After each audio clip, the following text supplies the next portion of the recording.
nemenin teman-teman semua satu setengah jam ke depan sebagai MC dari acara sore hari ini.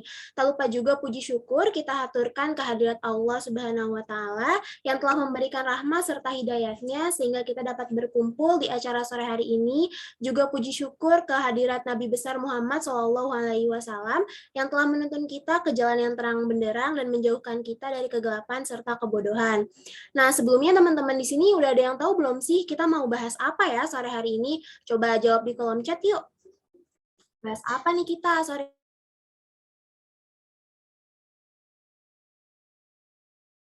ini kita mau bahas apa? Ya, benar banget nih. Bahas awan, bahas CC, bahas cloud. Benar ya, teman-teman? Sore ini kita mau bahas tentang cloud computing yang materinya akan disampaikan oleh Kak Husni Naufal Zuhdi dan juga dipandu oleh hari ini berjalan dengan lancar, tanpa kendala teknis ataupun lainnya. Nah, doa bersama sore hari ini akan dipimpin oleh Saudara Satria. Kepada Kak Satria dipersilakan.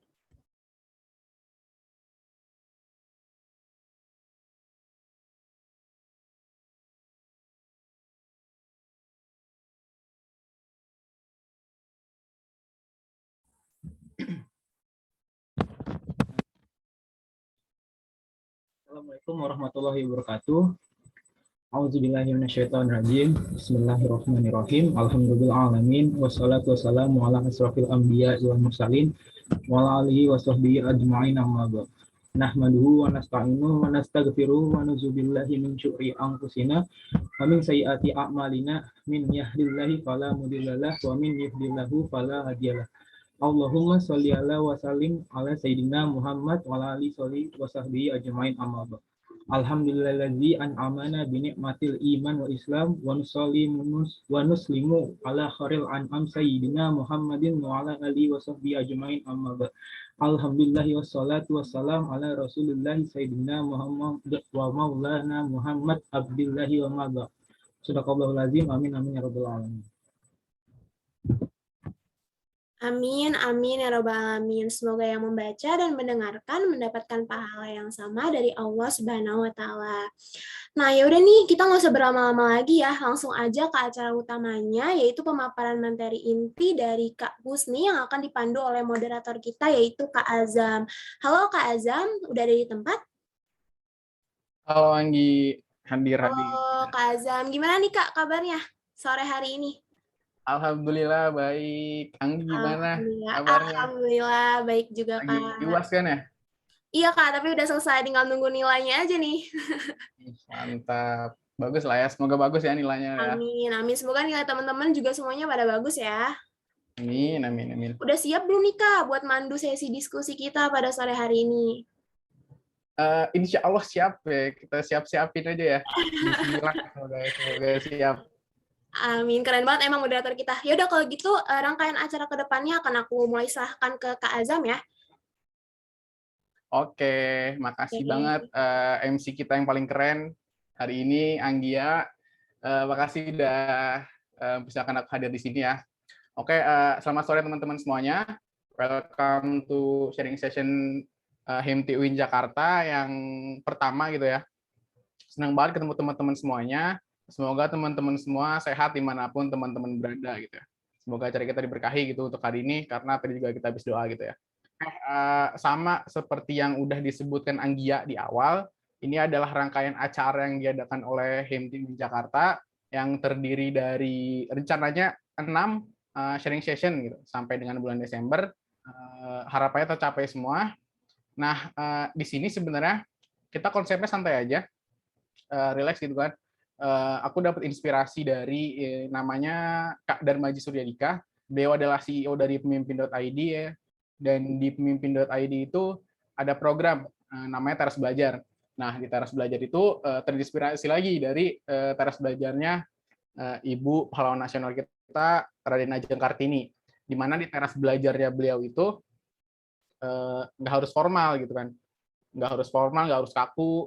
Nah, yang dimana seringkali kalau formal gitu kan, kalau kaku biasanya ada jarak gitu untuk dari guru dan murid. Nah, konsepnya kalau ya kayak di teras saja, kita semua setara, kita semua duduk bareng, ya kayak di teras rumah aja gitu kan, kita diskusi bareng, ngobrol bareng, dan mungkin aku di sini cuma sebagai pemandu diskusi aja. Nanti dengan narasumber kita yang nggak kalah keren juga, keren banget pokoknya. Tapi intinya kita di sini sama-sama belajar, semuanya belajar juga, bareng-bareng kita belajar. Kita jadi gelas kosong semua gitu. Nah, ya namanya juga di teras gitu kan, jadi silakan apa ya, boleh ngopi, boleh silakan, boleh ngeteh, boleh sambil makan gorengan, silakan boleh. Pokoknya santai aja gitu. Nah, oke. Mungkin aku minta bantuan operator buat share screen. Nah, mantap, gercep banget. Oke, jadi aku nyiapin beberapa hal aja sih, kayak beberapa poin kayak harapannya kita semua di sini menciptakan suasana diskusi yang aman dan nyaman dengan memberikan komentar yang bijaksana gitu. Walaupun emang kita kan konsepnya santai, konsepnya kan di teras, cuman tetap berlaku ya kesopanan gitu ya, norma-norma normal gitu. Ya, intinya yang nggak menyinggung, yang tetap enak, kondusif buat belajar bareng-bareng. Nah, tulislah pertanyaan di kolom chat atau gunakan fitur resen pada saat Q&A berlangsung. Jadi kalau teman-teman punya pertanyaan tentang materi kita hari ini, boleh banget langsung ditanyain di kolom komentar, kolom chat gitu kan, atau nanti saat sesi Q&A boleh resen gitu dan langsung bicara. Nah, yang ketiga, jadilah peserta aktif selama acara agar kamu bisa mendapatkan pengetahuan dan wawasan baru seutuhnya dari narasumber. Nah, jadi supaya kita bisa dapat ilmunya yang full gitu, yang penuh, yang banyak, yang maksimal dari materi kita kali ini, jadi kita harus jadi peserta yang aktif, yang mencoba jemput bola lah. Coba jemput bola, gimana sih supaya ilmu kita hari ini bisa terserap dengan baik, jadi dengan jadi peserta yang aktif. Nah, dan keempat, jangan lupa nanti di akhir acara mengisi feedback hadir yang akan dibagikan gitu. Jadi nanti di akhir acara ada link absen dan feedback gitu kan, dan itu fungsinya untuk membagikan e-certificate sama ngasih feedback gimana sih supaya kita bisa improve ke depannya, gimana sih kita bisa memperbaiki mungkin kesalahan-kesalahan kita yang kita lakuin hari ini gitu.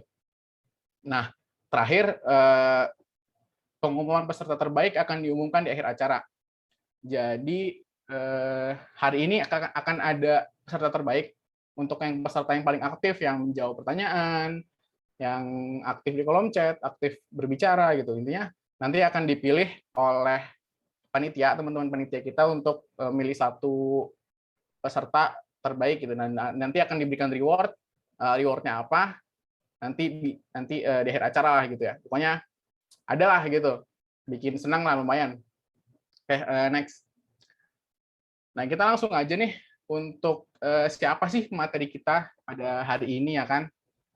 Nah, pemateri kita pada hari ini adalah ada namanya Kak Husni Naufal Zuhdi.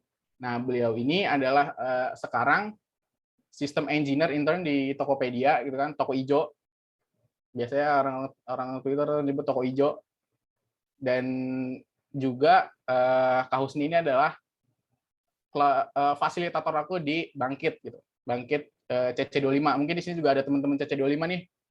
Kayak tadi aku ada lihat Fauzi, ada lihat Alifah gitu kan. Jadi aku Kak Husni adalah fasilitator aku, atau kalau di SMP SMA tuh wali kelasnya gitu. Jadi yang ngurusin kelas aku tuh Kak Husni. Nah, terus Kak Husni juga adalah lulusan dari UGM jurusan Teknik Nuklir. Wah, ini menarik banget nih. Gimana teknik nuklir bisa ke IT gitu, bisa jadi sistem engineer, bisa jadi yang IT banget gitu kan. Jadi kita nanti coba tanya. Nah, Kak Husni juga punya sertifikasi dari Google, itu Associate Cloud Engineer, dan juga dari Alibaba Cloud, yaitu Alibaba Cloud Associate Cloud Computing gitu. Nah, mungkin boleh nih kita langsung panggil aja kali ya Kak Husninya. Halo Kak Husni, udah di sini belum? Halo Azam. Halo Kak Husni. Gimana kabarnya Azam? Boleh panitia tolong. Nah, halo Kak Husni, gimana kabarnya Kak Husni? Baik. Azam sama tim panitia, gimana kabarnya? Semoga baik ya. Alhamdulillah Baik-baik kita semua. Oke, Kak Husni, tadi aku pengen nanya sesuatu sih tadi tuh. Kayak ada hal yang menarik gitu yang aku penasaran gitu ya. Tadi Apa tuh tuh? teknik nuklir tuh ngapain Kak Husni? Teknik nuklir biasanya tuh ya di pikiran gitu kan serem gitu ya. Meledak-ledak gitu ya. Kak Husni bikin bikin bom apa gimana tuh coba? Wah, enggak, kita tuh jadi mungkin backgroundku itu bukan IT ya teman-teman. Jadi aku S1 itu teknik nuklir di UGM dan itu sebenarnya nggak terlalu relevan ya dengan IT. Kita tuh belajarnya mungkin kalau ada teman-teman ini apa yang ingat materi SMA itu kayak radiasi gitulah, fisika banget gitu pokoknya. Nah, itu kita lebih belajar ke situ sih, sama ke penggunaan radiasi buat kepentingan kepentingan masyarakat gitu deh. Nggak ada bom-bomnya gitu. Jadi tidak tidak pernah ketemu Pak Kim Jong Un ya. Kirain di Korea Utara gitu kan tiba-tiba merakit nuklir. Enggak lah ya. Aman kok Oke, kita keren banget. Keren banget kau sih dari yang jauh gitu kan, dari IT itu jauh-jauh sebenarnya kan teknik nuklir dari ke ilmu IT yang lumayan jauh lah, cloud apalagi. Nah, aku mau nanya satu lagi nih Kak, mungkin sebelum ke materi. Nah, kita kan sebagai apa ya, sebagai anak IT baru-baru gitu lah ya, anak IT yang masih Gen Z yang hype gitu kan. Biasanya tuh anak-anak mahasiswa IT kayak kita tuh biasanya pengen kerja di startup besar gitu, startup besar kayak Gojek, kayak Tokopedia, kayak Traveloka. Nah, Kak Husni kan di Tokopedia kan ya. Nah, gimana sih rasanya kerja di Tokopedia gitu? Mungkin boleh tuh ceritain pengalamannya. Oke, mungkin disclaimer dulu ya. Sebenarnya saya belum jadi pegawai tetap di sana, tapi masih intern ya. Jadi, tapi walaupun intern doang itu, rasanya itu udah hampir mungkin proporsi kerjanya itu 80% dibandingin sama yang ini ya, pegawai tetap di sana. Kalau rasa kerja di sana tuh gimana? Seru, karena di sana tuh kita dapat tempat untuk berkembang ya. Apalagi kalau aku nih backgroundnya kan bukan dari IT, jadi rasanya tuh perlu banget tahu sih gimana sih cara orang IT itu bekerja gitu kan. Nah ini makanya kalau misalnya kalian juga mungkin yang masih semester 2 atau semester 4 ya nanti mungkin bisa dipersiapin buat ngambil intern di Tokopedia. Itu tadi balik lagi, itu 80% proporsi kerja yang full time. Jadi kalian kerasa banget itu fast pace-nya gimana, habis itu tanggung jawabnya gimana di situ. Dan teknologi-teknologinya itu yang up to date gitu deh. Jadi kalau kalian udah ini apa familiar dengan IT itu nanti bakal ngerasain harus kenceng banget di sana. Nah, tapi juga di sana tuh jadi tempat belajar karena tadi teknologinya up to date dan orang-orangnya tuh pintar-pintar di sana. Itu sih yang notice di situ. Dan ini mungkin agak agak bias ya ke tim cloud engineering di sana, tapi orang-orang itu humble banget di sana dan ini apa mau sharing-sharing dan ngajarin gitu. Dan itu sih yang kurasain ketika apa magang di sana. Tuh. Oke, wah menarik banget ya. Jadi walaupun intern cuman rasanya full time ya. Ya, dan Gitu. kompensasinya ya setara lah.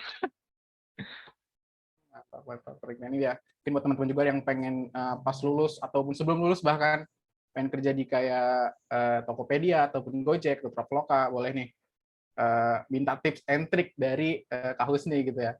Mungkin itu di sesi lain lah ya, di sesi lain gimana sih kerja di startup besar. Nah, mungkin untuk sekarang karena kita akan bahas cloud computing gitu ya. Nah, tadi udah aku cukup perkenalan untuk Kak Husni, mungkin boleh nih Kak Husni silakan untuk pemaparan materinya, waktu dan layar saya persilakan. Silakan Kak Husni. Oke, thank you Azam dan tim panitia. Oke, saya izin share screen dulu ya.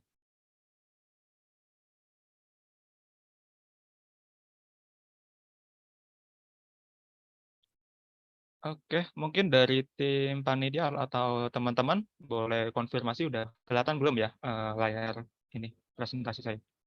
Udah Kak, udah. Sudah terlihat, Kak. Oke, mantap. Oke, sebelum itu ya tadi udah dikenalin Azam ya sama Anggi ya. Saya Husni Nova Zuhdi, sekarang masih magang di Tokopedia sebagai System Engineer dan sekaligus juga sudah tertaruh di Bangkit Academy 2022. Ini kalau misalnya nanti ada yang mau tanya-tanya di luar sesi ya, atau misalnya mau tanya tips and tricks dan pengalaman gitu, atau ngobrol-ngobrol aja, bisa ini apa, bisa ke LinkedIn, habis itu cari aja namanya Husni Noval Zuhdi ya, nanti bisa langsung connect aja gitu. Nanti kalau mau chatting bisa di situ ya. Oke, mungkin kita langsung masuk ke materinya ya. Oke. Nah, mungkin kita bahas dulu. Kalau di misalnya kita mau bikin makalah itu kan biasanya ada bab pendahuluan ya. Nah, pendahuluan itu biasanya ada tujuan, manfaat, dan gitu-gitu. Nah, ini kita mau deskripsiin dulu tujuan kita sesi ini nih mau ngapain aja ya. Supaya nanti biar kelihatan outcome-nya. Oke, tujuan kita tuh pertama mengenal konsep dasar untuk cloud computing. Kemudian kalau konsep dasar itu udah dapat, nanti kita coba memahami ini apa model layanan sama model deployment-nya itu di cloud computing itu gimana. Layanannya itu ada berbagai macam, habis itu deployment-nya itu ada berbagai macam gitu-gitu. Terus kita juga mencoba untuk memahami ini ya keunggulan dari cloud computing dibandingkan ini apa server tradisional biasa atau lebih sering disebut on-premise. Terus nanti juga ini bakal ada sesi demo. Jadi teman-teman nanti bisa melihat dan mengamati proses ini apa proses deployment atau proses pembuatan virtual mesin nanti ya di cloud. Terus nanti di akhir sesi itu bakal ada sharing mengenai gimana sih cara mengawali perjalanan belajar cloud computing gitu. Oke, mungkin kita langsung ke bagian pertama yaitu mengenal konsep dasar ya cloud computing ya. Oke, ini aku mau tanya dulu deh sebelum kita jauh-jauh ke depan ini. Mau nanya ke teman-teman dulu.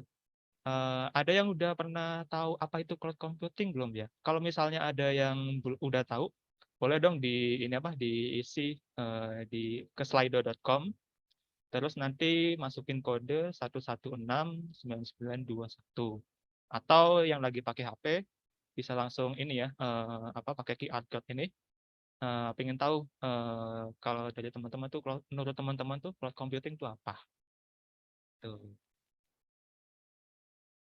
Itu juga udah di-share ya sama tim panitia untuk ininya, untuk lamanya.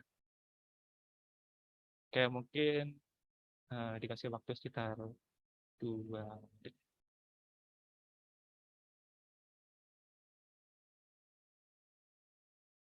Okay, let me share.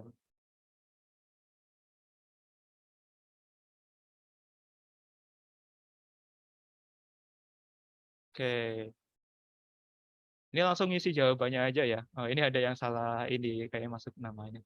Komputer Zeus ini siapa yang masuk ini? Oh, masih ada yang belum tahu. Oke. Awan ya dari namanya juga ya. Ya, cloud ini. Oke, diisi lagi. Mbak Rara. Oh, MotoGP. Aduh, pawang hujan deh. Pawang hujan. Aduh, komputer awan.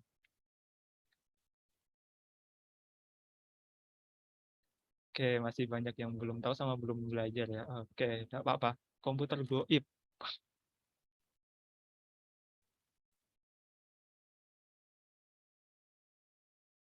Mana lagi ini? Komputer ngambang.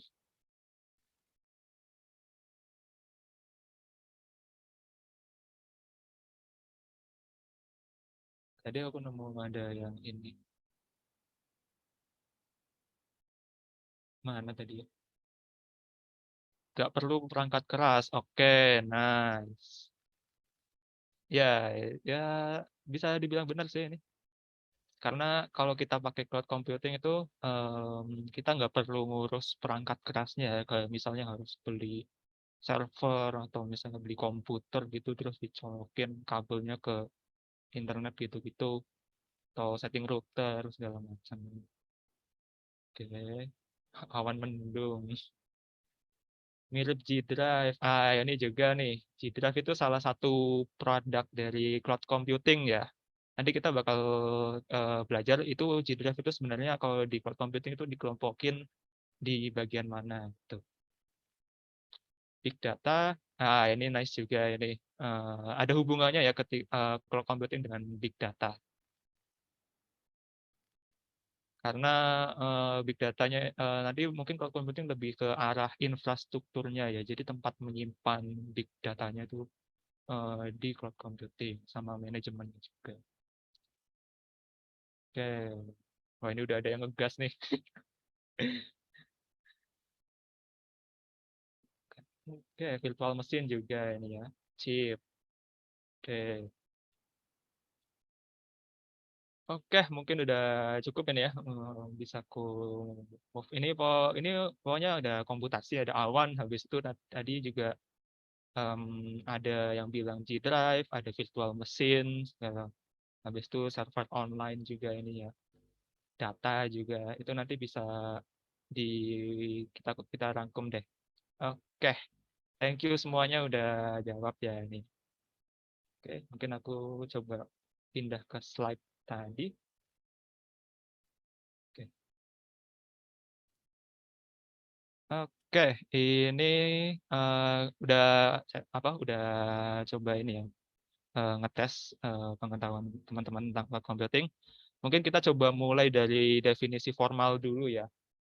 Cloud computing itu apa dari definisi formal ya? Mungkin oke. Nah, kalau menurut National Institute of Standard and Technology, ini lembaga lembaga di Amerika yaitu dari Departemen of Departemen Perdagangan itu, cloud computing itu suatu model komputasi yang memberikan kemudahan, kenyamanan, dan sesuai dengan permintaan untuk mengakses dan mengkonfigurasi sumber daya komputasi yang bisa dengan cepat dirilis tanpa adanya banyak interaksi dengan penyedia layanan. Oke, ini banyak jargon-jargonnya, jadi nanti kita bakal ulang lagi, tapi nggak perlu. Ini mungkin buat referensi teman-teman ya, kalau misalnya nanti mau bikin makalah atau ada tugas tentang cloud computing, bisa merujuk ke Institute of Standard and Technology, atau lebih sering disebut NIST. Nah, tapi sebenarnya kalau kita mau ambil definisi yang lebih fleksibel itu, cloud computing itu cuma it's just someone else computer. Itu cuma komputer punya orang lain. Nah, mungkin orang itu bukan kata yang tepat ya. Kalau kita merujuk ke cloud computing yang lagi marak sekarang, bukan orang, tapi perusahaan. Jadi itu cuma komputer punya perusahaan orang lain. Nah, perusahaannya itu siapa? Ini yang banyak muncul di ini ya, di kalangan cloud computing itu ada Google dengan Google Cloud-nya, ada Amazon dengan Amazon Web Service, terus ada Azure dari Microsoft, terus ini ada Alibaba Cloud dari e-commerce-nya di China itu Alibaba, terus ada juga IBM Cloud dari IBM, dan masih banyak lagi itu penyedia public cloud computing di luar sana yang mungkin kalian udah sempat kenal juga sih, mungkin kayak Firebase, Heroku, terus DigitalOcean juga, apalagi ya, banyak deh itu pokoknya. Nah, ini mungkin salah satu pemain besarnya aja ya. 3 yang paling besar itu AWS, Azure, sama Google Cloud. Itu ya. Nah, cloud computing itu ya ini sebenarnya semua komputer punya perusahaan-perusahaan teknologi yang gede-gede. Nah, itu mereka nyewain komputer mereka yang memang kelebihan itu dan nggak dipakai, dan daripada sayang nggak dipakai, mending dijadiin model bisnis lah, dijual ke misalnya startup atau misalnya di perusahaan-perusahaan lain. Itu ya, jadi cloud computing itu sebenarnya cuma komputer perusahaan lain aja. Tuh, yang bisa kita pakai dan kita sewa. Tuh. Terus kita mungkin agak merujuk ke belakang ya, biar kita paham konteksnya dari cloud computing itu awal mulanya itu gimana. Jadi itu cloud computing itu awal mulanya udah lumayan banget ya, udah lumayan lama banget di tahun 1950, 5 tahun setelah Indonesia merdeka tuh. Itu di negara barat tuh udah tercetus itu bibit-bibit cloud computing. Nah, ini tuh di 1950 tuh ada seorang ilmuwan namanya John McCarthy. Dia itu memperkenalkan ini apa namanya sebuah konsep yang namanya itu mainframe time sharing. Ini mungkin kalau teman-teman pernah belajar sejarah komputer ya ini mainframe itu komputer sebenarnya. Tapi kita ingat tahun 1950 itu komputer itu masih gede-gede banget kan. Nah, itu kalau apa ya misalnya komputer yang 5 megabyte aja itu bisa segede lemari gitu. Nah, ini itu mainframe itu komputer yang gede banget gitu dan konsep time sharing itu jadi itu time sharing itu membagi waktu. Jadi John McCarthy itu dia membuat konsep supaya setiap user gitu yang mau ngakses ke mainframe atau komputer ini dia bisa bisa ngakses itu secara bersamaan, secara simultan. Jadi dibagi-bagi waktunya gitu. Nah, itu awal bibit dari cloud computing yang pertama, terus berkembang lagi di tahun 1969. Ini ada dari seorang ilmuwan juga, Jesse R. Licklider ini, dia memperkenalkan sesuatu yang namanya ARPANET, dan ini itu sebenarnya cikal bakal dari internet yang sekarang ini ya. Jadi ini suatu sistem sistem komputasi yang saling terhubung gitu dan ini dia bisa saling terhubung gitu lah antar komputer dengan komputer lainnya, antar laboratorium dengan laboratorium lainnya. Nah, terus di tahun 1970 itu teknologi virtualisasi itu diluncurkan oleh IBM dan disusul lagi tahun 1997 itu definisi cloud computing itu diciptakan oleh Profesor Laman Salapa. Nah, 2 tahun berselang itu perusahaan Salesforce itu dia salah satu perusahaan yang menggunakan cloud computing dan dia berhasil sukses bahkan sampai sekarang. Salesforce itu dia kalau nggak salah produknya itu Customer Relationship Management gitu. Jadi dia CRM. Nah, lambat laun itu setelah internet ini mulai marak ya di tahun 2000-an itu kan kalau di negara barat itu mulai biasa lah lumrah internet itu. Dan sampai tahun 2006 itu pionir cloud computing modern pertama, Amazon, itu dia meluncurkan produknya yang bernama Elastic Compute Cloud atau lebih dikenal EC2 sama Simple Storage Service S3. Nah, dari Amazon ini dia yang awalnya cuma memperkenalkan produk itu terus lama-lama berkembang dan dia ditiru oleh kompetitor-kompetitornya kayak Microsoft, Google, IBM, lain-lain dan sampai sekarang itu tahun 2020 ini pasar untuk public cloud service itu diestimasiin udah sampai senilai 266 miliar dolar, kayak gede banget kan itu. Nah, itu kalau misalnya kalian mau berkecimpung di dunia cloud computing, boleh lah ini. Karena ini diprediksi juga nanti bakal terus berkembang ke depannya. Itu ya, dari yang tahun 1950, dari yang awalnya cuma bagi-bagi supaya tiap user itu bisa mengakses komputer secara bersamaan, sampai sekarang ini kita bisa pakai cloud computing.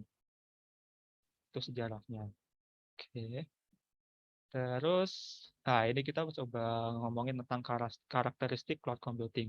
Apa sih yang bikin cloud computing itu disebut cloud computing? Nah, yang pertama itu ada on-demand self-service-nya. Jadi dari kata pertama itu on-demand itu berarti sesuai permintaan dalam artian User itu sesuai permintaan user. Terus self service itu user itu bisa apa ya?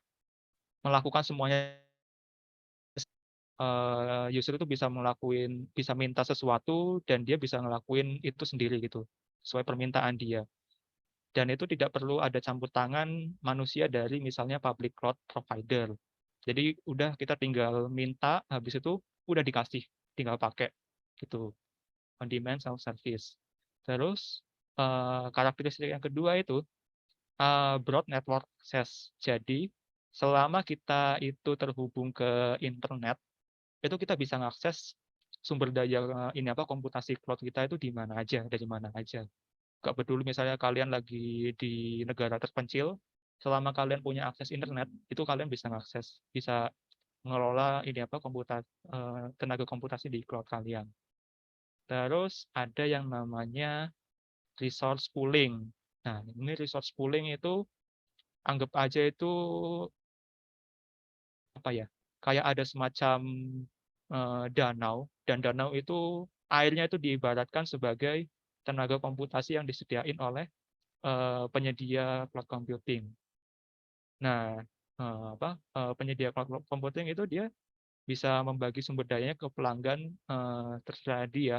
Tapi kita itu nggak tahu sebagai pelanggan itu, ternyata kita itu misalnya dari perusahaan A, kita tuh nggak tahu kalau ternyata kita itu berbagi sumber daya dengan perusahaan B, karena urusan kayak gitu udah di handle sama penyedia penyedia cloud computingnya.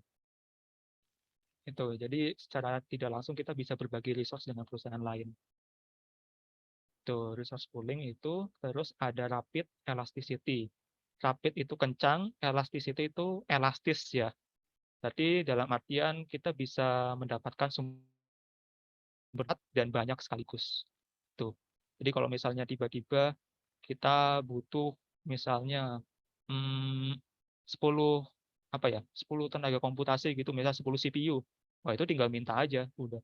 Tapi terus kalau misalnya udah selesai, kita mau turunin jadi 1 CPU, oh udah tinggal atur aja udah langsung otomatis gitu. Nggak otomatis, tinggal langsung satset jadi.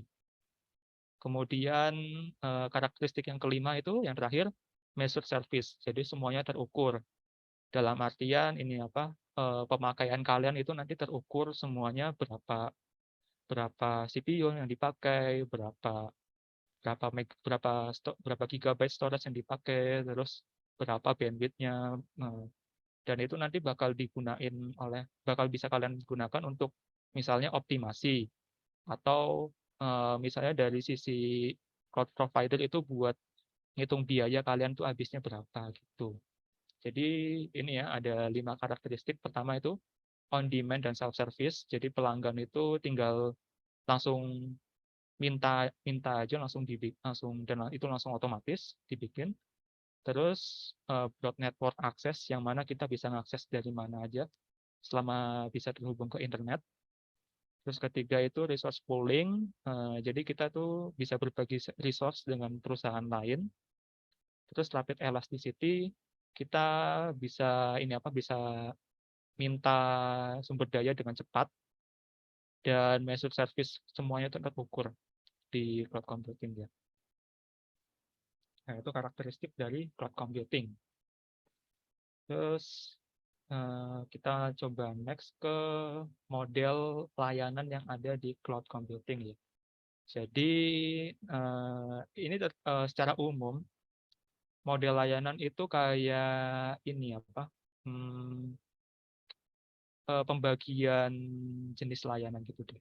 Nah, ini ada 3, yaitu infrastruktur as a service, platform as a service, terus yang terakhir software as a service. Dan itu ada singkatannya IaaS, PaaS, habis itu SaaS. Nah, ini saya coba pakai analogi ini ya, ketika kita mau misalnya punya tempat tinggal gitu. Kalau misalnya kita mau bikin tempat tinggal tapi ngikutin model layanan infrastruktur as a service, berarti kita harus bikin tempat tinggal itu dari nol. Ya sebenarnya nggak dari nol banget sih, misalnya udah ada tanahnya atau apa gitu. Tapi kita harus bikin kayak rumah desain gitu-gitu dari itu kita sendiri yang ngurus. Ini kayak misalnya ibaratnya kayak bangun rumah deh kalau infrastruktur as a service tuh. Nah, terus kalau misalnya platform as a service itu kita tinggal beli rumah aja. Rumahnya udah ada, tinggal kita pakai dan kita isi misalnya kita isi furniture, kita isi barang-barang kita dekor dikit-dikit sesuai kebutuhan kita. Nah, itu jadi kita nggak perlu bikin dari nol ya. Kita tinggal masukin sesuatu yang kita butuhin, terus bisa dipakai, bisa jadi rumah gitu. Nah, kalau software as a service ini dia itu kita nggak usah bikin dari awal, kita nggak usah masukin furniture apa segala macam. Itu udah ada semuanya, kayak misalnya apartemen yang udah full furniture gitu. Udah tempat tidur udah ada, barang-barang kebutuhan udah ada, alat masak udah ada, dan itu kita tinggal pakai doang, gitu sih. Nah itu ya, jadi infrastruktur as a service itu kita bikin sendiri, semua hampir dari nol. Terus platform as a service itu kita tinggal konfigurasi ya, kita masuk tambah-tambah dikit-dikit gitu.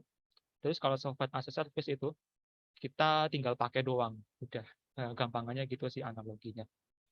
Nah, kalau mau yang lebih lebih formal definisinya itu ini kita lihat ini ada di sebelah kanan tuh ada tabel ya ini ya. Ini ada Cloud Service Control Comparison. Nah, ini tadi yang infrastruktur IaaS, PaaS sama SaaS itu udah dijelasin tadi ya. Nah, ini mungkin kalau lebih ke formal dan teknisnya itu, kalau misalnya kita bikin server sendiri, tadi misalnya kan tadi ada yang bilang kalau cloud computing itu nggak berurusan dengan hardware ya.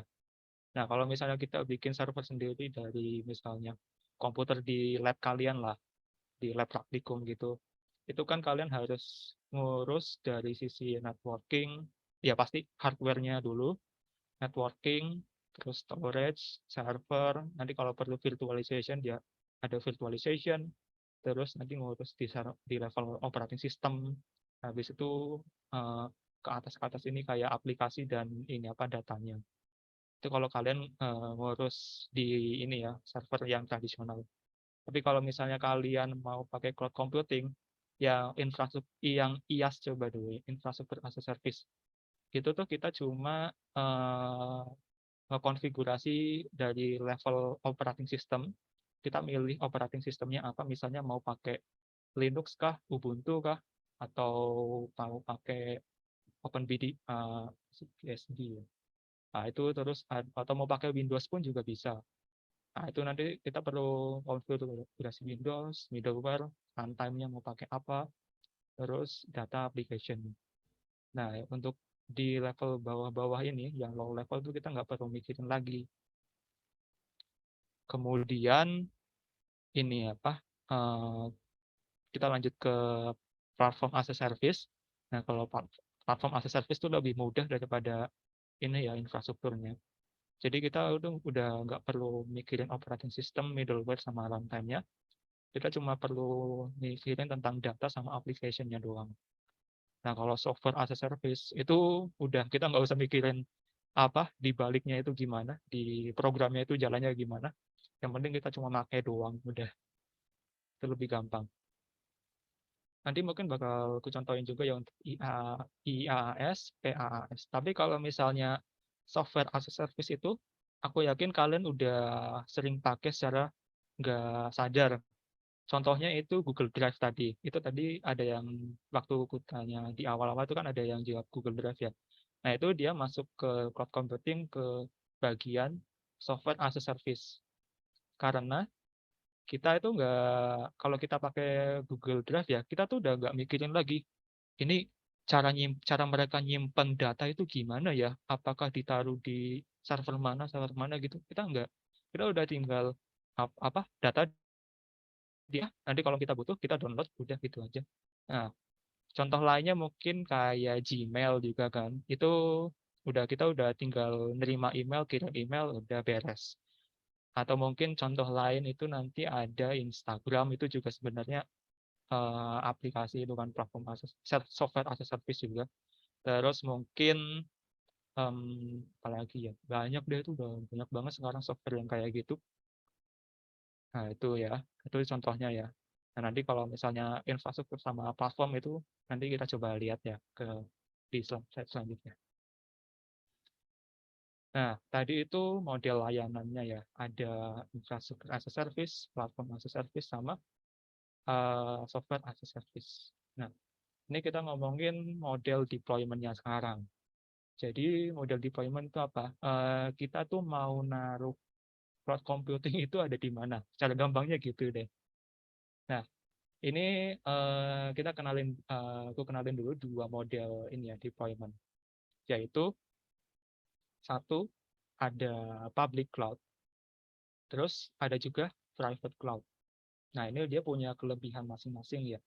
Kalau public cloud itu yang ini apa yang tadi udah aku bilang, itu kayak Google Cloud, Amazon Web Service, terus Microsoft Azure, Alibaba Cloud, IBM Cloud. Nah, itu dia kelebihannya itu dia lebih murah daripada private cloud. Karena ini apa, kita kan ada sistem namanya pay as you go. Jadi kita bisa pakai sesuai kebutuhan kita aja, nggak harus investasi yang mahal-mahal gitu. Jadi ya itu lebih murah. Terus kalau misalnya kita mau apa namanya nambah resource baru itu bisa lebih cepat.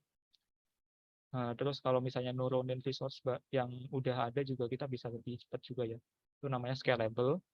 Terus ini poin yang ketiga itu disaster recovery. Jadi kalau public cloud itu dia kan data centernya itu ada di mana-mana ya. Lokasi penyimpanan servernya itu ada di mana. Ada banyak banget, nggak cuma misalnya di Jakarta doang, enggak. Nah itu bisa menambahkan sisi positif, namanya disaster recovery. Disaster recovery itu ini apa? Kalau misalnya nih ada server kalian yang ada di Jakarta itu tiba-tiba misalnya apa ya? Contohnya mungkin kemarin ini yang Kominfo ya, dia kan ada sempat kebakaran ya gedungnya itu kan. Nah, itu kalau misalnya kita pakai public cloud, itu kita bisa milih nih aplikasi kita atau data-data kita itu nggak cuma ditaruh di misalnya server Jakarta doang, tapi bisa kita minta ke layanan public cloud-nya itu untuk nyimpen data atau aplikasi kita itu misalnya di server yang ada di tempat lain, misalnya di Singapura, atau misalnya di Jepang atau di Australia.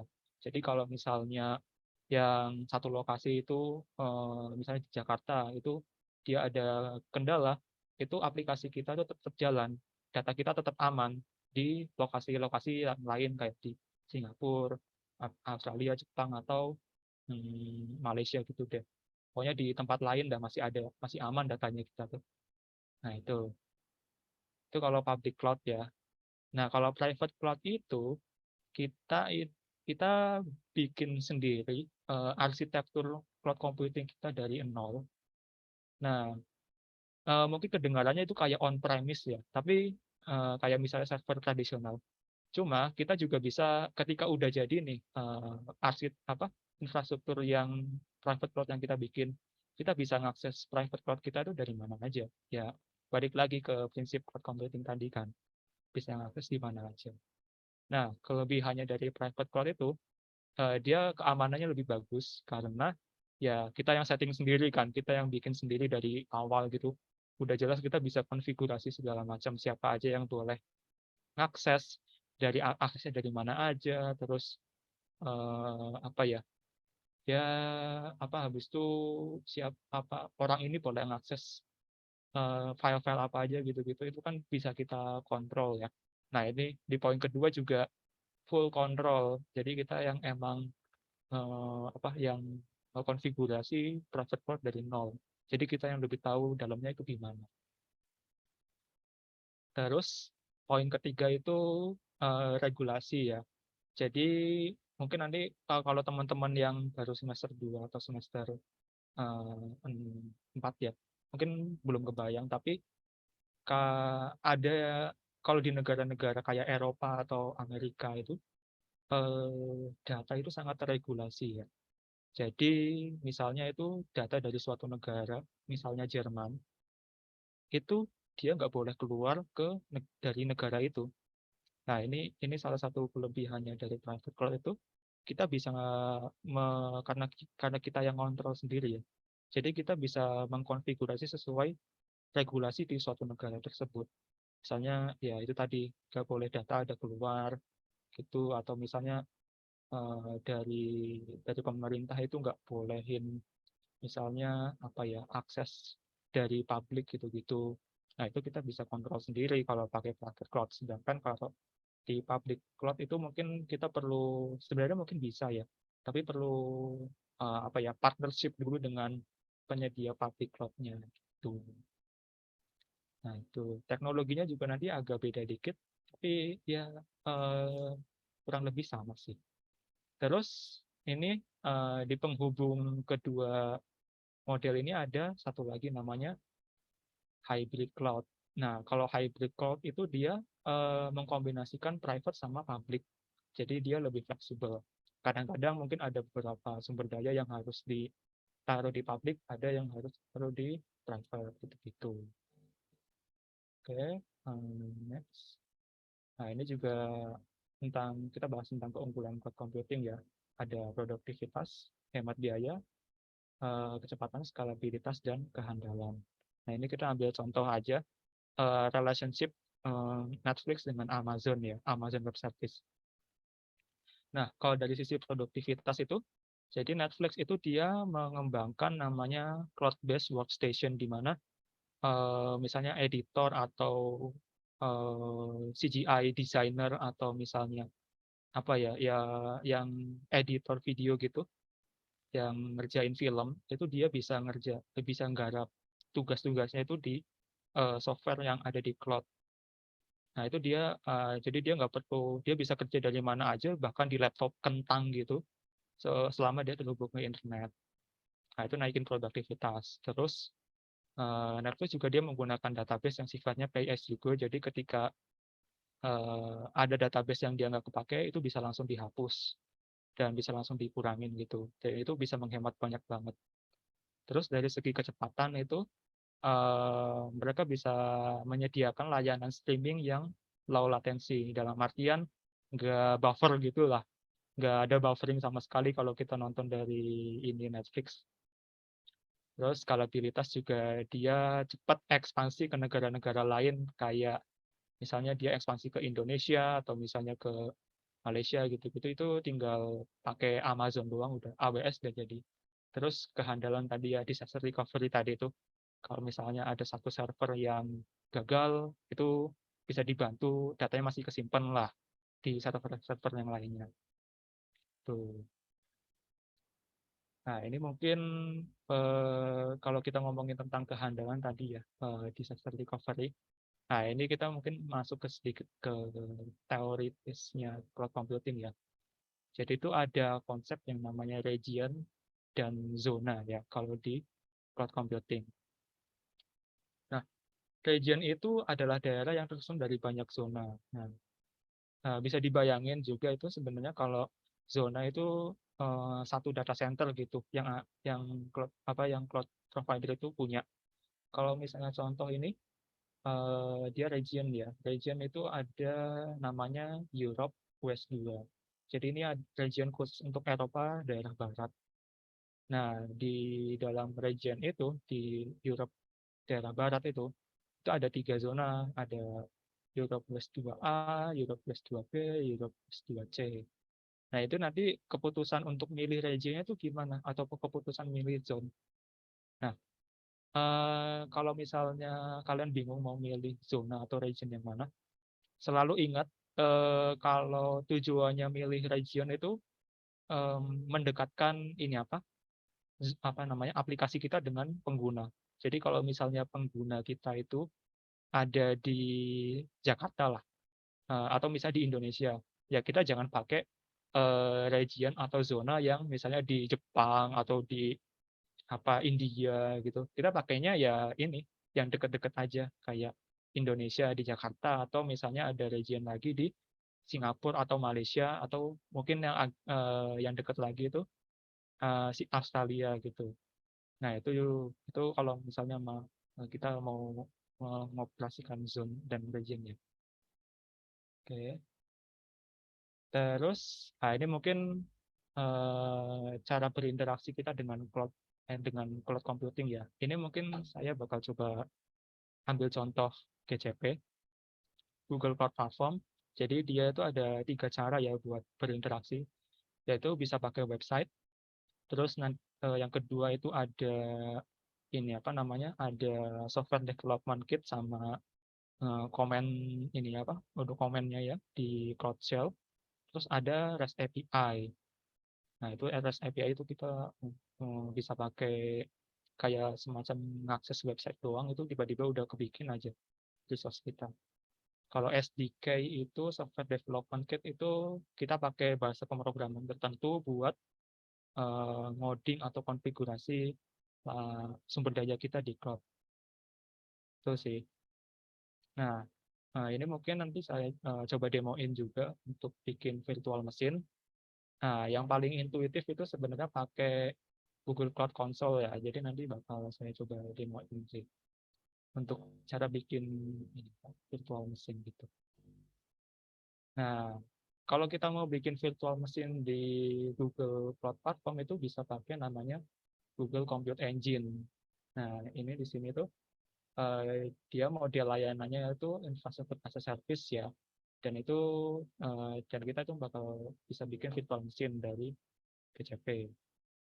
Itu performanya tinggi dan bisa di scaling juga. Nah, itu mampu menjalankan berbagai beban komputasi, kayak misalnya simulasi atau misalnya web server dan lain-lain. Terus itu juga support untuk Windows dan Linux. Dan ada banyak macam tipe mesin dan image yang bisa dipakai dan dia pay as you go. Oke, mungkin coba aku demo aja ya.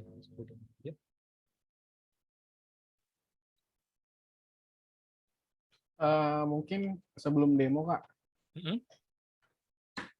di chat udah ada yang nanya nih soal mana tadi ya? Oh ya, ini udah kelihatan. Nah ya, Kak izin tanya, bagaimana memastikan agar dalam menggunakan cloud computing itu aman gitu. Nah iya aku juga sama sih kayak tadi kan ada public cloud sama private cloud. Kalau private cloud mungkin udah jelas gitu kan, secure. Cuman kalau public cloud gitu gimana tuh Kak? Oke, nah ini boleh sih ini kita coba ulik ya. Karina ya, terima kasih buat pertanyaannya. Menarik banget ini di bidang security ya. Jadi mungkin sekalian ku share screen aja deh ke ininya, ke GCP-nya biar kelihatan. Oke, ini udah kelihatan ya tampilan browser. Kelihatan nggak kelihatan? Oke, ini tampilan ini ya apa? Google Cloud Platform. Mungkin kalau dari awal bisa aku arahin ke halaman depannya dulu.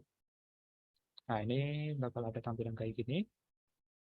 Nah, semua layanan di Google Cloud Platform itu ada di ini apa hamburger menu di sini, navigation menu. Nah, ini kita bisa scroll ke bawah itu ada banyak banget layanannya ya. Nah, ini yang mau kita coba ya praktis keamanan juga. Tadi ada yang ngomong nanya keamanan kali ini. Nah, ini kita coba ke Compute Engine ya. Nih, Engine.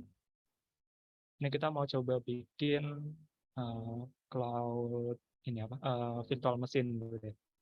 Nanti coba aku singgung ke security-nya juga. Itu klik create instances.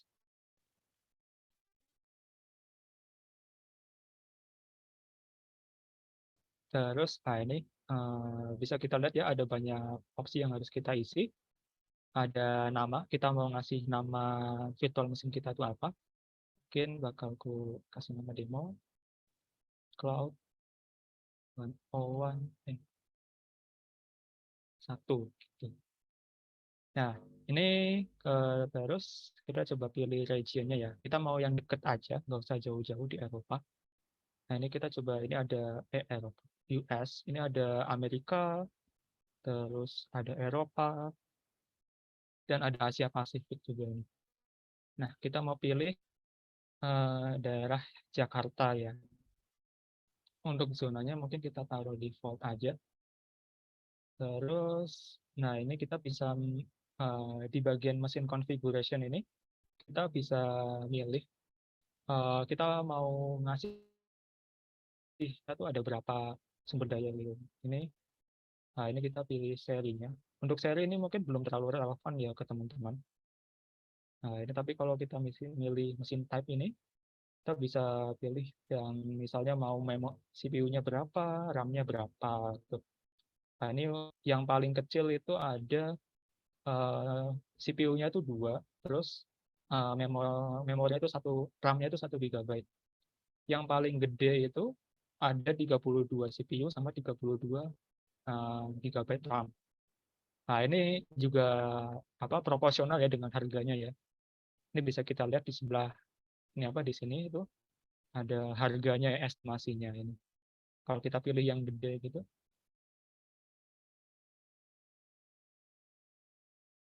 ini nanti pasti harganya bakal naik lagi. Wah, ini kan $700 ini.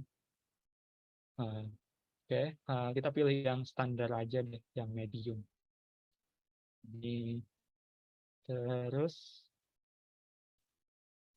ini ada beberapa opsi, confidential, container, terus ini ada boot disk. Ini kita memilih operating systemnya juga ya. Ini ada banyak opsi, ada bisa pakai Debian, Linux distro gitu, atau mau pakai Windows Server.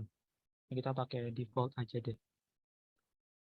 10 GB juga ya size-nya ini. Nah, ini ya mungkin kita coba nyambung ke ini security tadi ya. Nah, ini jadi kalau di Google Cloud itu, kalau untuk virtual machine ya, itu ada banyak banget level security yang kita bagi responsibility-nya antara antara penyedia cloud sama diri kita sendiri. Nah, mungkin yang beberapa bisa kita atur itu mungkin di sini ada yang namanya access scope. Access scope itu ini dia kayak membatasi suatu layanan kita itu bisa mengakses ke layanan di Google itu yang mana aja. Wah, ini misalnya ada banyak ini ya, banyak layanan gitu. Nah, ini kita bisa atur dia itu punya akses kemana aja. Nah, ini bisa kita kalau mau diamanin gitu, dia nggak berinteraksi, mungkin bisa kita dikasih non gitu ya.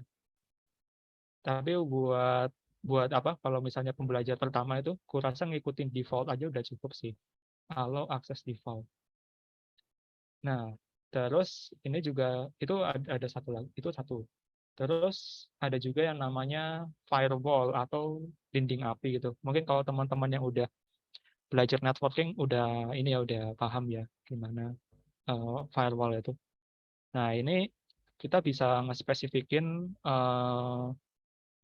traffic jenis apa aja yang bisa masuk ke mesin kita. Nah, ini untuk sekarang ini ada 2 opsi ya, namanya HTTP atau HTTPS. Nah, ini kalau misalnya kita nggak centang itu, ya udah kita mau coba akses virtual mesin kita dari luar tuh nggak bakal bisa. Tapi kalau misalnya kita centang allow HTTP traffic itu, nanti kita bisa berkomunikasi dengan protokol HTTP gitu. Nah, itu salah satu contoh di security-nya ya. Terus ini juga masih banyak lagi sih sebenarnya itu. Ini nanti ada cara kita mengakses virtual mesinnya itu gimana, itu bisa kita tingkatin security-nya. Tapi mungkin untuk pertanyaan Karina tadi ya, itu gimana supaya aman, itu sebenarnya cukup luas karena security di cloud computing itu bahkan dia bisa dibikin satu bidang sendiri gitu. Jadi mungkin kalau yang ku tahu itu kalau misalnya kita mau memastikan agar computing kita itu aman, pertama selalu ngikutin best practice dari penyedia layanan cloud-nya sendiri. Jangan pokoknya jangan sampai best practice-nya itu kalau kelewat gitu lah. Best practice itu kayak gimana? Misalnya kita mau bagi password kita mau ngasih kunci SSH gitu, kunci akses itu ke siapa aja itu dibatasin. Terus kita mau ngasih akses ke database itu jangan dikasih ke siapapun kecuali emang benar-benar butuh gitu. Nah, itu salah satu best practice-nya, tapi best practice-nya itu ada banyak banget dan itu setiap layanan di public cloud itu dia punya best practice-nya sendiri. Jadi ikutin best practice dan cara tahu best practice itu gimana? Baca dokumentasi. Nanti coba aku share dokumentasinya juga deh. Oke, ini bisa. Nah, ini kalau udah oke ini ya. Tinggal kita create aja sih ini.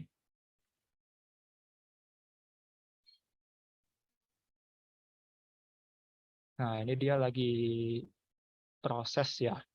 Lagi bikin ini virtual mesinnya.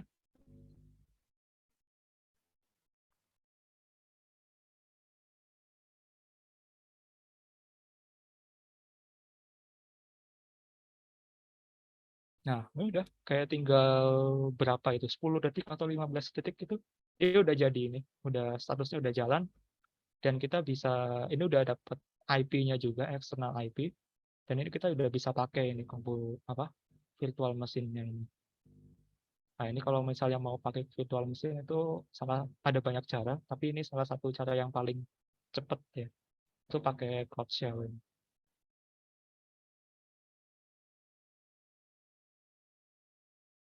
Ini tinggal jadi Cloud Shell itu dia Google tuh menyediakan kayak semacam komputer gratis gitu buat kita mengkonfigurasi GCP kita.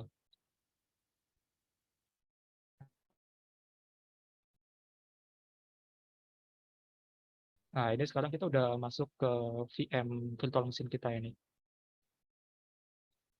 Nah, ini misalnya contohnya tuh aku mau coba demoin Hello World doang deh, Hello World buat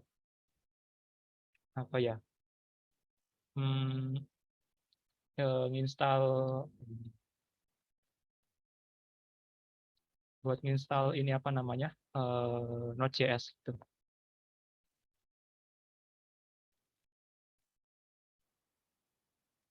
Ini tinggal kita install dulu Node.js sama npm-nya.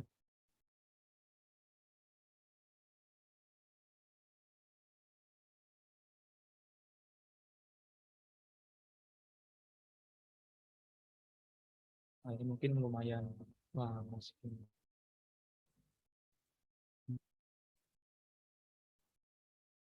Buat cadangan juga biar nggak terlalu lama. Ini aku udah ada virtual mesin juga di yang satunya ini udah aku config. Ini tinggal kita nyalain itu dulu.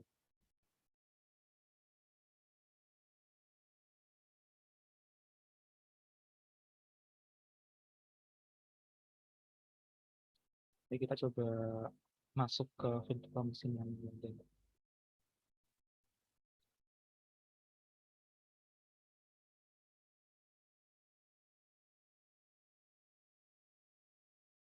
Nah, ini aku udah ada semacam ini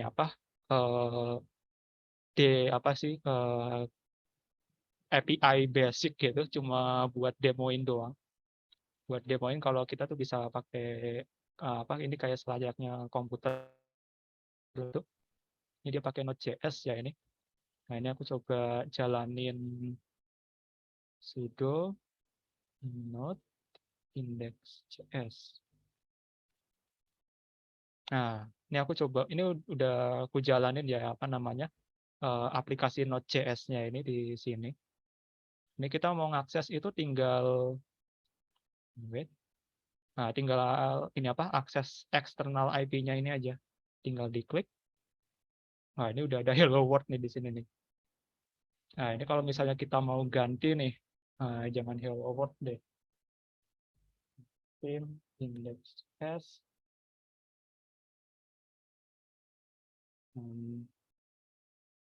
Ganti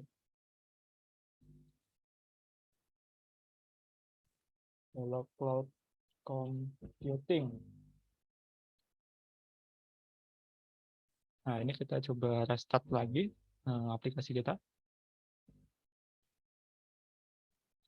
Nah, udah, ini ada typo ya. Tapi ini udah bisa jalan sih untuk hello world-nya itu. Dan itu tinggal dikembangin aja soal apa namanya aplikasi yang bakal kita deploy. Tuh sih, ini udah bisa ini. Oke, jadi itu gampang ya kalau mungkin kalian bakal perlu kalau baru pertama kali bakal bingung ya ini apa. Tapi dicoba aja dulu. Eh, kalau dan ini kalau misalnya gagal itu jangan lupa dihapus ya. Nanti tinggal kalau misalnya gagal hapus bikin lagi gitu. Oke, ini aku coba balik lagi ke slide ya demonya. Terus mungkin ini apa? Jadi aku sempat nyinggung. Oh iya, mungkin untuk kalau pertanyaan Karina, ini ya, kalau misalnya belum kejawab nanti bisa di Q&A ya. Oke, di Q&A kita coba diskusi nanti. Oke, nah itu baru satu layanan yang ada di satu cloud provider. Dan itu layanan itu sebenarnya masih banyak lagi. Nih, untuk perspektif ya, kita tuh baru nyoba melihat di Compute Engine untuk tenaga komputasi. Tapi untuk service komputasi itu nggak cuma Compute Engine doang nanti. Nanti ada Kubernetes Engine, ada App Engine, ada Cloud Function juga. Dan itu baru komputasi. Dan itu masih ada banyak lagi itu service yang bisa kita pakai, bisa kita leverage buat bikin aplikasi kita. Kayak misalnya tadi kalau ada yang bilang big data, itu nanti bisa pakai BigQuery atau Dataflow. Itu untuk misalnya BigQuery itu untuk penyimpanan datanya. Atau kalau kalian mau tertarik ke machine learning, itu bisa pakai CloudML atau ini ada Natural Language API dan lain-lain. Nah, itu masih banyak ya buat dieksplor itu. Dan itu baru satu public cloud provider. Belum lagi kalau misalnya kita ngomongin soal Amazon Web Service. Yang sebenarnya itu layanan yang diberikan tuh sama aja, cuma namanya doang yang beda. Nah, jadi masih banyak banget kesempatannya buat dieksplor ya teman-teman. Nah, terus mungkin pertanyaan selanjutnya ini banyak banget Kak ini nggak nggak muat ini di kepala gitu. Nah, ini seperti itu emang tujuannya tuh bukan buat dihafal, bukan buat dipakai semua. Tapi kita cukup tahu yang kita butuhkan itu apa aja, dan ya udah kita pakai yang kita butuhin aja. Dan kalau misalnya kalian ngerasa ini ya kebanyakan gitu service ini, selalu ingat kata orang think big, start small, and learn fast. Gitu. Nah, ini aku ngutip nggak tahu ini dari siapa ini. Soalnya berpikir besar, mulainya kecil aja, tapi belajarnya cepat. Gitu. Nah, ngomong-ngomong soal belajar, ini apa selanjutnya? Apa yang bisa kalian lakuin untuk mengasah skill kalian di bidang cloud computing? Pertama, ini dari pribadi ya, asah skill Linux dan networking kalian karena itu bakal sering banget dipakai. Terus selagi ngasah skill itu juga kuasai setidaknya satu bahasa pemrograman dulu. Kayak misalnya mungkin yang basic itu ada C++ atau PHP ya. Tapi nggak ada salahnya juga belajar bahasa pemrograman kayak JavaScript, Golang, atau yang baru-baru gitu deh. Rust gitu, dan segala macam. Nah, itu setidaknya kuasai satu bahasa pemrograman dulu. Terus Nah, ini yang ketiga ini mungkin yang agak susah ya, karena bingung sebagai mahasiswa tuh kalau mau nanya-nanya tuh ke siapa gitu, atau apalagi ini teknologi yang masih lumayan baru kan. Jadi penting buat teman-teman untuk ikut dan bergabung dengan komunitas. Soalnya banyak info dan event yang bikin kita update gitu loh di komunitas. Terus, nah ini mulai explore, bikin project pribadi dan stay curious aja sih. Nah, terus selanjutnya ini, oh ya nanti PPT ini bakal di-share juga ya sama panitia. Karena di slide selanjutnya itu ada beberapa referensi belajar yang udah aku kumpulin, mulai dari FreeCodeCamp, terus ada GitHub Student Developer Pack, terus ada Code Cloud Engineer juga buat belajar hands-on DevOps Engineering. Ini juga ada pembelajaran gratis dari Azure, terus ada Azure for Student dan lain-lain. Ini buat belajar ya. Terus juga ada referensi YouTube, channel YouTube yang secara pribadi ini emang cukup membantu ya ketika belajar cloud computing. Ada Indonesia ini dari engineer di Indonesia, ada juga yang dari luar negeri itu, dan ada juga ini makin ke bawah itu dia levelnya makin tinggi kayak ini video-video konferensi gitu. Terus selain referensi YouTube ini juga komunitas tadi yang gue bilang, kalau kalian bingung mulai dari mana, ini ada banyak banget komunitas online, nggak cuma cloud computing juga doang sih sebenarnya di sini. Nah, ini mereka basisnya kebanyakan di Telegram ya. Nah, ini kalian bisa coba masuk ke situ kalau misalnya mau coba belajar atau mau coba tanya-tanya gitu. Selama ingat ya, sopan aja di situ. Nah, ini ada Alibaba Cloud, GCP, AWS, habis itu ada Golang. Ada juara GCP juga ini buat teman-teman yang mahasiswa. Nah, ini kalau misalnya mau belajar Google Cloud Computing, tapi dapat iming-iming merch dan hadiah dari Google, itu nanti bisa join ke sini aja. Dia biasanya ada event gitu setiap satu semester sekali gitu. Nah, itu bisa diikutin. Juga ada OpenStack sama Kubernetes. Oke, oke, terima kasih. Sekian presentasi dari aku. Mungkin buat tempat bisa aku balikin ke Azam ya. Oke, terima kasih semua. Oke, makasih banyak Kak Husni untuk tadi materi cloud-nya. Keren banget tadi. Tadi tuh apa ya? Enak kayak apa ya? Itu yang IaaS, PaaS itu kayak lebih mudah dicerna gitu buat yang kayak kita-kita yang masih belum tahu gitu kan. Jadi yang IaaS tuh yang benar-benar apa ya? Benar-benar harus banyak yang kita punya arsitek sendiri, kita punya bahan-bahan sendiri gitu kan, jadi kita harus walaupun emang capek cuman lebih sesuai minat kita gitu. Terus juga yang platform as a service, software as a service, kalau software yang tinggal kita pakai doang gitu kan, enak. Dan juga tadi kita tahu tuh gimana sih kita untuk deploy Node.js gitu kan. Nah ini nih banyak nih mahasiswa semester 2, semester 4 yang penasaran gimana sih deploy aplikasinya, gimana sih untuk biar webnya tuh bisa diakses tuh. Tadi gitu tuh salah satunya ya Kak Husni ya. Itu mungkin salah satu dari banyak cara, banyak jalan menuju Roma lah ya kan. Itu salah satunya pakai Compute Engine. Nah, mungkin kita langsung aja gitu ya ke sesi Q&A. Boleh banget yang mau tanya langsung aja, entah mau resen, mau itu di chat gitu kan. Kayak tadi Karina. Mungkin Kak Usti mau jawab yang tadi dulu nggak? Tadi ada, boleh. Mungkin itu masih bingung kali ya. Gimana Kak Usti, silakan. Oke, sebenarnya ya ini ya, kan tentang memastikan agar menggunakan cloud computing itu aman.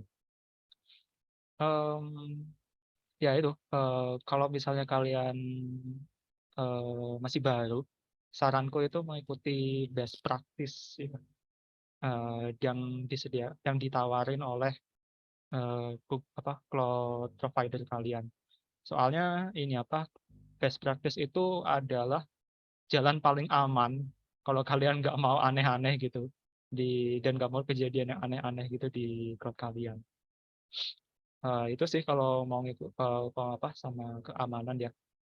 Dan kalau misalnya mau ekstra lagi, itu ada banyak banget kayak service yang ada di misalnya ya di cloud provider gitu untuk meningkatin keamanan kalian.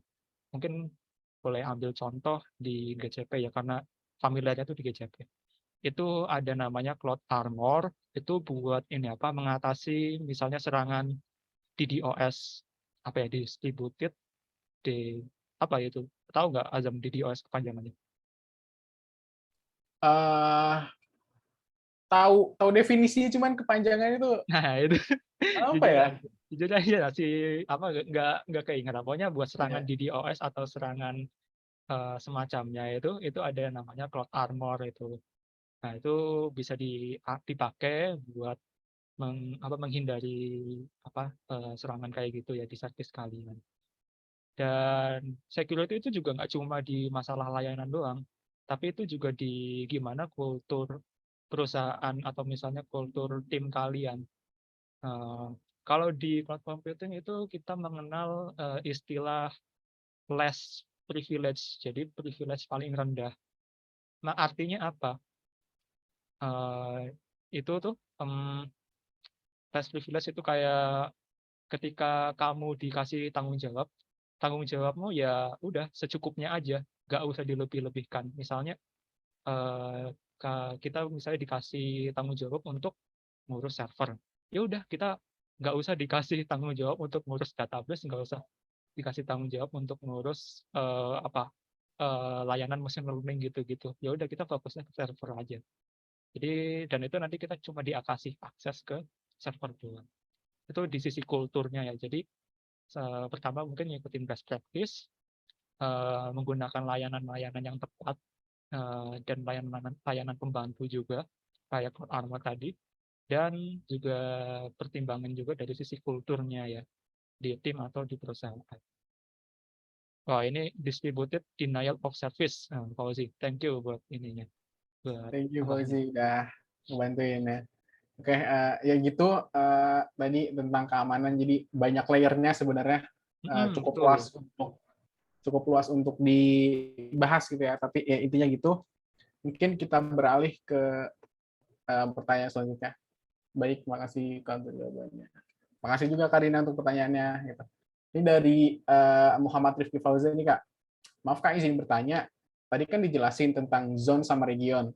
Nah, itu ada batasan tertentu nggak sih? Kayak misalnya kalau zone itu luasnya berapa meter baru bisa disebut zone, harus memenuhi syarat apa biar bisa disebut region. Terima kasih Kak.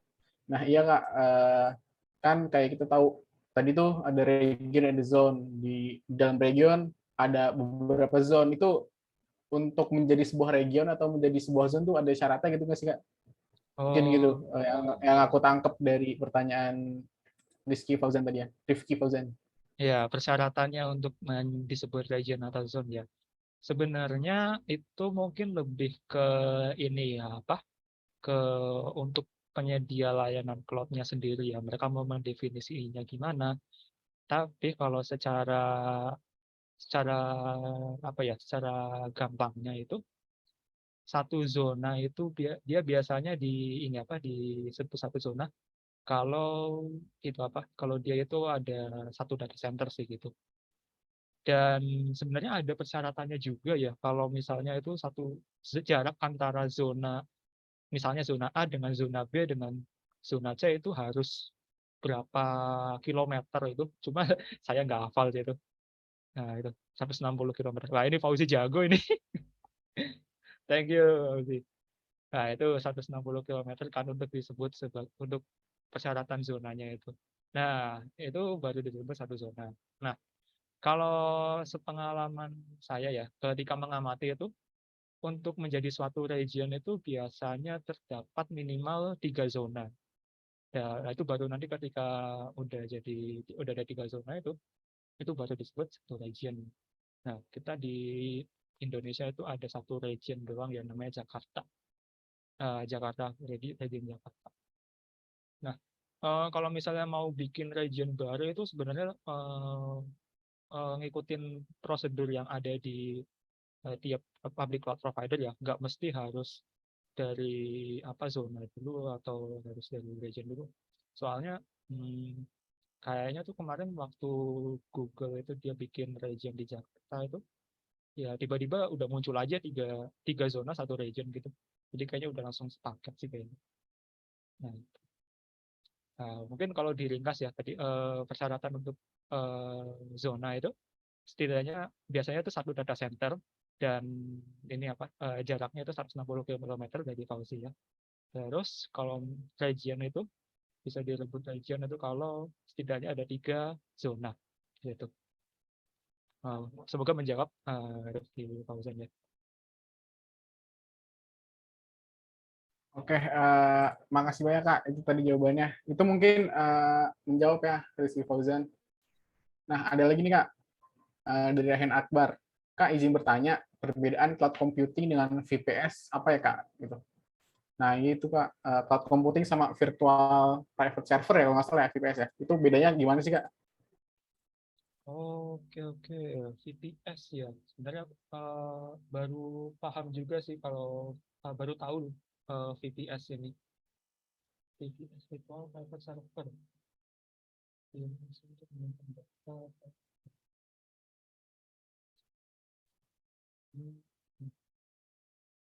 Oke. Ini kalau VPS itu contohnya ini agak hoster gitu ya?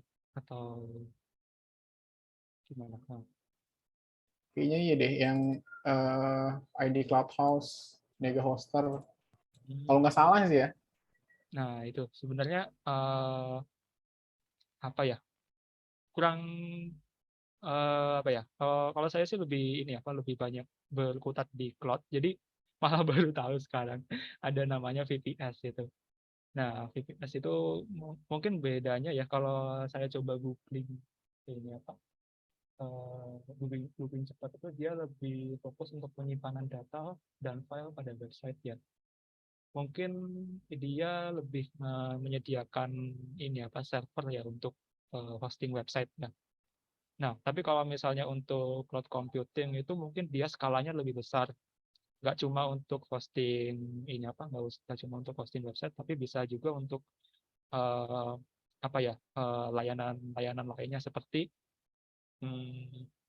big data, kemudian ada machine learning, kemudian ada juga layanan interkoneksi juga, dan mungkin ada juga beberapa layanan-layanan yang cuma bisa diakses di cloud computing tertentu ya. Misalnya di AWS atau di IBM itu mereka punya layanan quantum computing yang itu tuh nggak ada mungkin di VPS atau misalnya di public cloud lainnya. Nah itu jujur aja mungkin saya belum bisa menjawab terkait perbedaan, tapi mungkin itu ya yang membedakan antara cloud computing dengan VPS. Oke, makasih Kak Husni jawabannya. Mungkin itu dulu ya.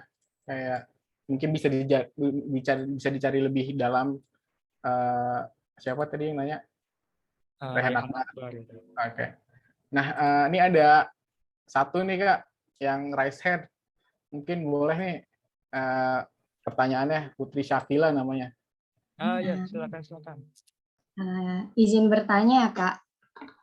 Saya mau tanya tentang yang dengan banyaknya cloud provider seperti yang tadi ada GCP, AWS, Azure atau Heroku, gimana sih cara milih cloud provider yang tepat dan cocok nih buat kebutuhan kita gitu?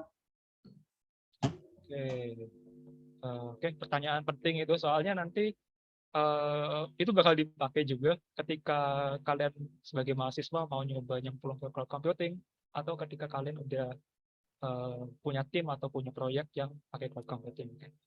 Oke, thank you pertanyaan Mbak Putri Sakira. Nah, milihnya itu sebenarnya nggak ada nggak ada aturannya. Yang pertama itu fungsinya kalian dapat dari cloud computing yang mau kalian sasar. Misalnya di suatu perusahaan itu kalian masih baru banget bikin kan, belum ada pengalaman tentang cloud computing segala macam. Nah, kalian mau nyoba cloud computing. Nah, kalau kayak gitu kan fungsionalitasnya itu masih dasar ya. Ya udah kalian pilih aja yang paling terkenal aja. Misalnya AWS atau GCP gitu. Nah, tapi kalau misalnya kalian di tim kalian atau perusahaan itu udah ada apa ya? Udah ada aplikasi yang dia berjalan di infrastruktur tertentu. Misalnya kalian itu udah ada, misalnya di tim kalian tuh udah ada ini apa namanya aplikasi .NET yang jalan untuk website kalian. Nah, sebenarnya aplikasi .NET itu kan bisa jalan di mana aja. Cuma mungkin untuk mempertimbangkan environment-nya, .NET itu kan punya Microsoft.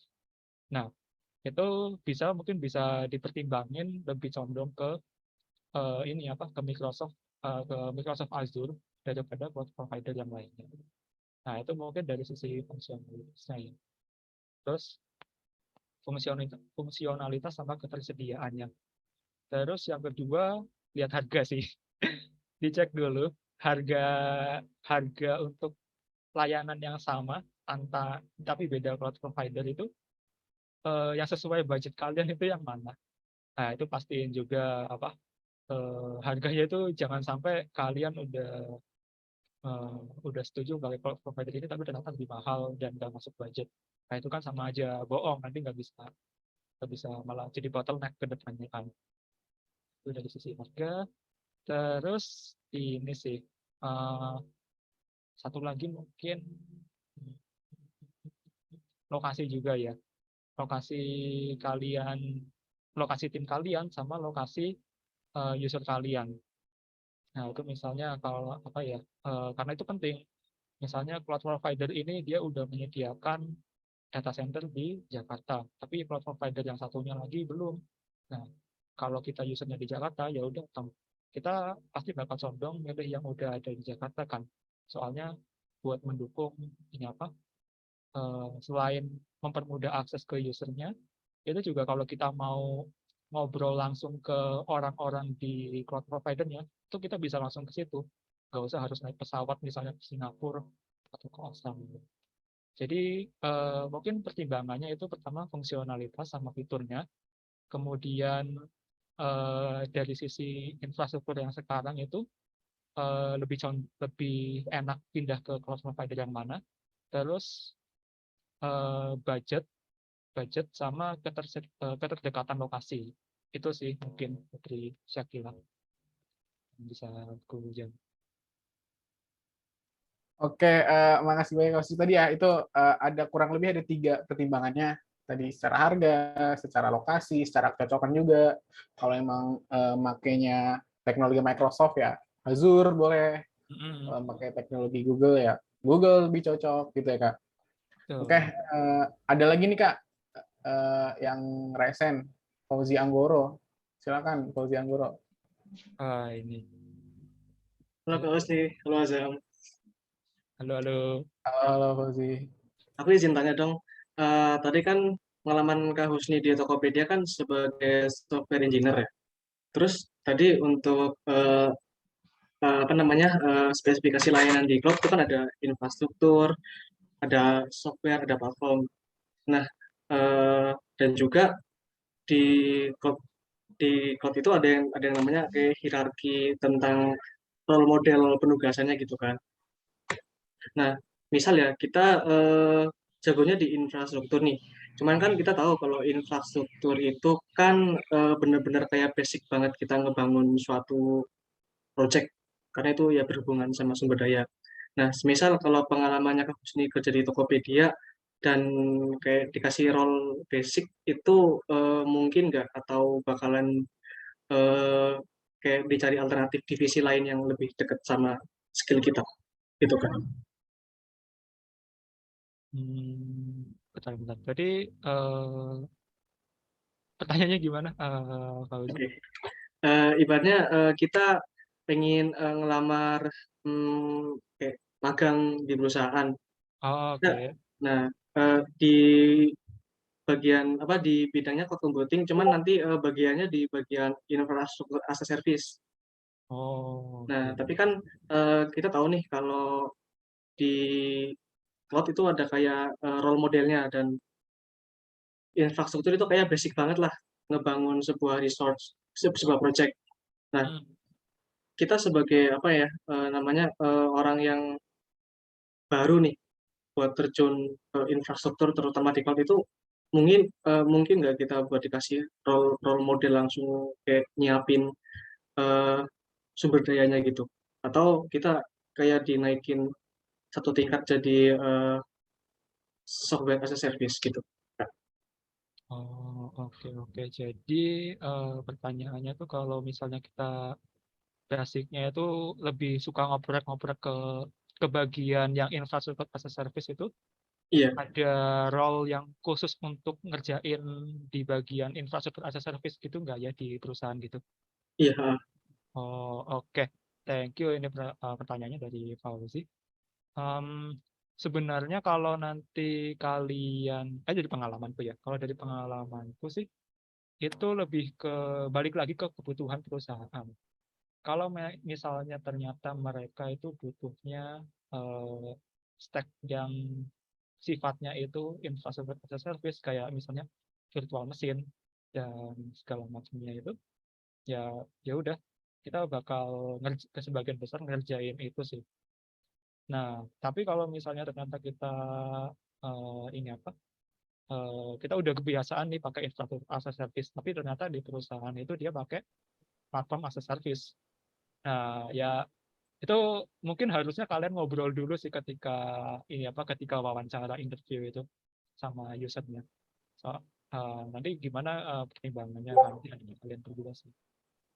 Nah, kalau pembagian tugas-tugas kayak gitu sih, selama saya magang di Tokopedia itu nggak ada ya pembagian berdasarkan ini apa jenis-jenis model deployment model layanannya. Itu lebih ke, kalau di situ sih, kalau di tempat saya sih pembagiannya lebih ke tugasnya itu untuk apa ya, untuk pengembangan atau misalnya untuk lagi ya automasi gitu-gitu, dan mungkin untuk budgeting gitu-gitu juga.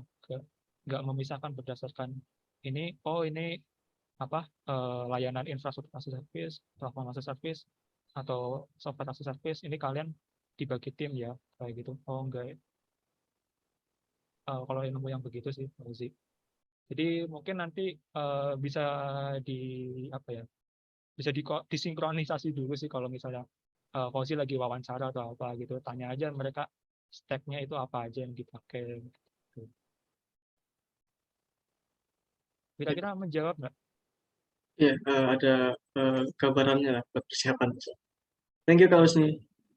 Ya, Oke, makasih makasih banyak Fauzi. Udah, ini ada expert ya pertanyaannya emang Fauzi. Keren, keren, Pak. keren. Oke, mungkin karena udah keterbatasan waktu, mungkin ini 2 pertanyaan terakhir kali ya Oh di kolom iya. chat. Pertama dari Jen Abigail. Kak, sebagai awam, apakah perlu pembelajaran khusus dalam menggunakan cloud computing sebagai apalagi saat ini banyak yang gunakan untuk bisnis. Lalu kalau menggunakannya dari penyedia layanan cloud computing, tips memilihnya bagaimana ya Kak? Nah, mungkin ini hampir sama juga sih kayak kalau aku baca tadi ya, sama pertanyaan Sumarisa kayak kira-kira apa kriterianya, misal bisnis sendiri buka, kriteria keamanan, harga, performa, sertifikasi dalam memilih penyedia layanan cloud computing gitu. Masing-masing orang memiliki standar masing-masing. Nah, kalau menurut Kakak, pandangan Kakak, apakah terima kasih banyak sebelumnya, gitu Kak. Kalau intinya hampir sama kayak tadi sih, cuman mungkin kalau dari Kakak sendiri nih, gimana sih memilih provider cloud gitu kan ya? Kalau Oh nggak iya, salah nangkep. tadi sih udah dari Putri, saya kira ya udah. Mungkin jawabannya sama ya, dari fungsionalitas, environment, kemudian harga dan lokasi, itu ada pertimbangannya. Nah, mungkin kalau itu urutannya mungkin bakal berbeda ya kalau kita mahasiswa. Yang harus, kalau mahasiswa mungkin urutannya pertama harga dulu. Kalau ada yang gratis, kenapa tidak? Gitu kan. Nah, ini juga dari posisi sebagai orang awam ya. itu pembelajaran khusus dalam menggunakan cloud computing, kurasa bisa lebih baik kalau misalnya kalian ada pembelajaran khususnya ya. Nah, ini mungkin kalau kita lihat di background ini kan udah ada logo Bangkit ini ya. Nah, ini Bangkit itu salah satu, bukan promosi ya, tapi emang real. Itu salah satu program untuk pembelajaran, nggak cuma cloud computing doang sih. Tapi salah satunya ada yang di cloud computing. Nah, itu juga bisa kalian pakai ya buat belajar cloud computing dan gratis. Nah, mungkin kalau misalnya mau coba pembelajaran cloud computing yang lain, mungkin bisa ke ini sih. Tadi udah ada sebenarnya di slide itu, ada yang namanya ID Camp, itu untuk pembelajaran, sebenarnya bukan cloud computing doang sih, tapi untuk back-end engineer, nanti kalau kalian ambil back-end atau DevOps itu, pasti akan berkutat dengan cloud computing di suatu saat. Nah, itu mungkin kalian bisa coba belajar di situ. Dan itu terus ada juga dari Microsoft Azure itu banyak memberikan pembelajaran gratis, self learning juga, dan itu bisa dipakai juga. Apakah perlu pembelajaran khusus? Kalau pembelajaran khusus yang sifatnya seperti tadi yang ku deskripsiin mungkin boleh. Tapi kalau misalnya kalian mau langsung terjun ke cloud computingnya, habis itu belajar sendiri, ngikutin dokumentasi atau ngikutin komunitas, itu juga nggak masalah. Karena ya sekali lagi kita punya style belajar masing kan, dan itu kalian aku rasa lebih baik maksimalin style belajar kalian gimana gitu sih. Oke, makasih banyak Kak. Itu menjawab 3 pertanyaan sekaligus ya sebenarnya ya. Iya. Oke, mungkin untuk karena keterbatasan waktu juga ya, ini udah jam 5 lewat lebih gitu kan.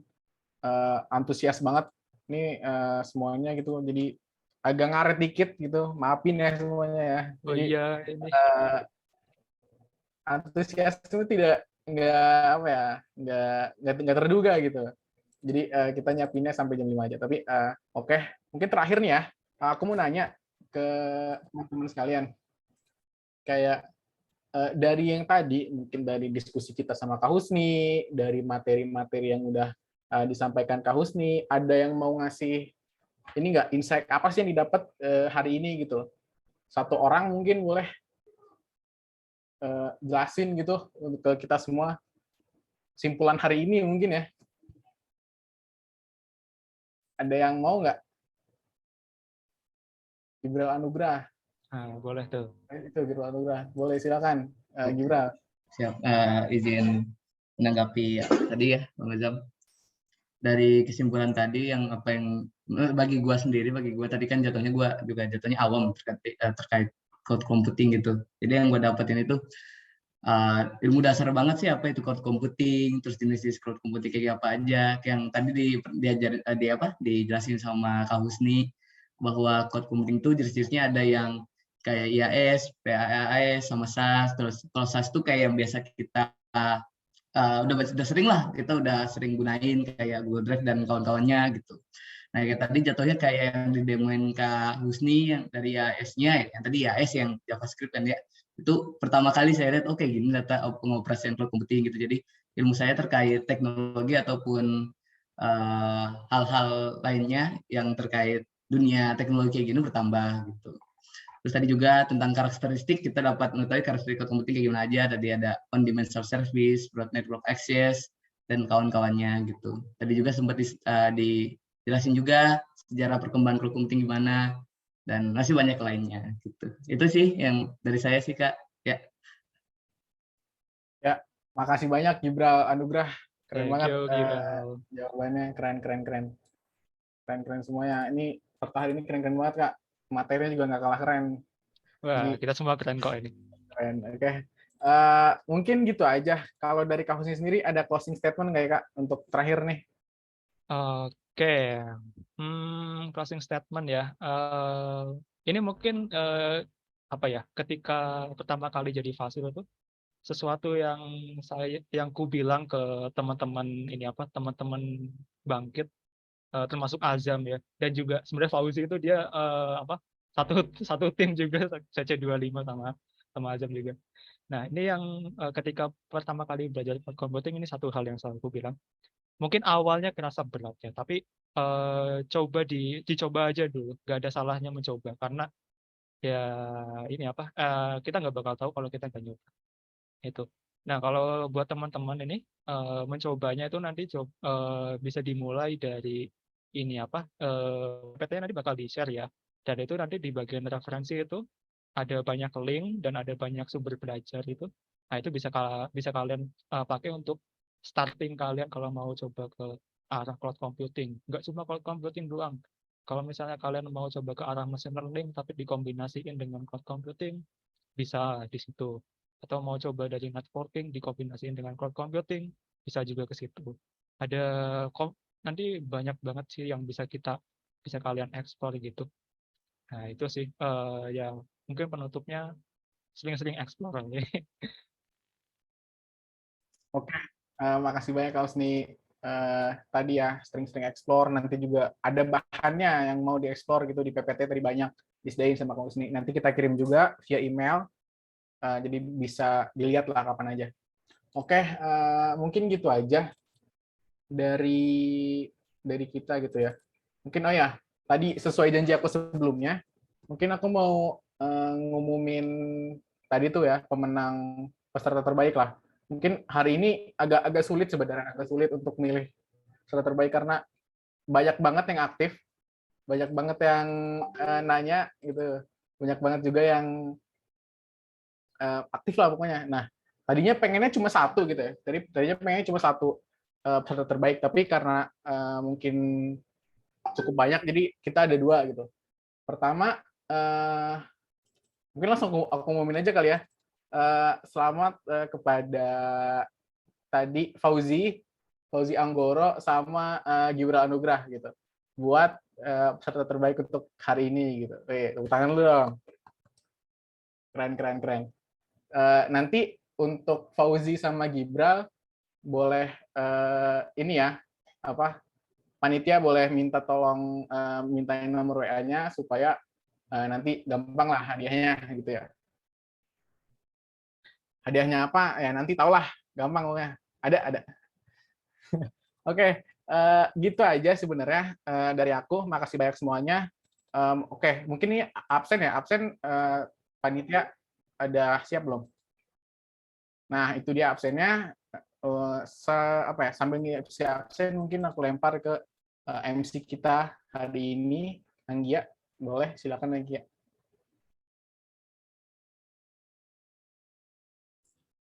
Oke, terima kasih Kak Zam. Wih, keren banget nggak sih narasumber kita hari ini? Gila. Udah dikasih pengalaman, dikasih ilmu, dikasih referensi belajar juga. Jadi kita nggak cuma dengerin ilmunya saat ini aja nih, kita langsung bisa aplikasiin nanti setelah Zoom-nya udah selesai. Kita kotak-kotik, cari-cari sendiri gitu ya. Keren banget emang nih. Selamat juga buat Kak Fauzi sama Kak Gibral tadi ya, yang udah menang jadi peserta terbaik dan teraktif untuk hari ini. Semoga ilmu yang didapat hari ini bisa diaplikasikan dengan secepatnya ya. Nah, selanjutnya kita akan bergeser nih ke acara foto bersama. Jadi untuk teman-teman nih yang masih off cam, yuk dinyalain yuk kameranya yuk, biar kita bisa foto bersama yang nanti diambil alih aba-abanya sama tim dokumentasi. Yuk off cam yuk, on cam yuk. Ayo teman-teman yang masih mati nih kameranya dinyalain dulu ya. Yuk, cam Masih yuk. banyak banget nih.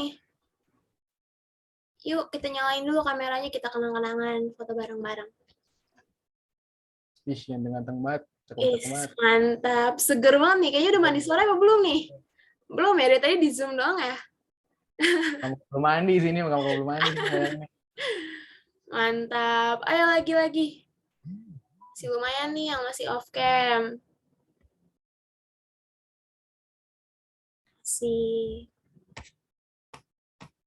Ayo teman-teman. 10 detik kali ya. 10. Bentar banget Kak, 10 detik. Dan dulu kali masih dandan yang perempuan.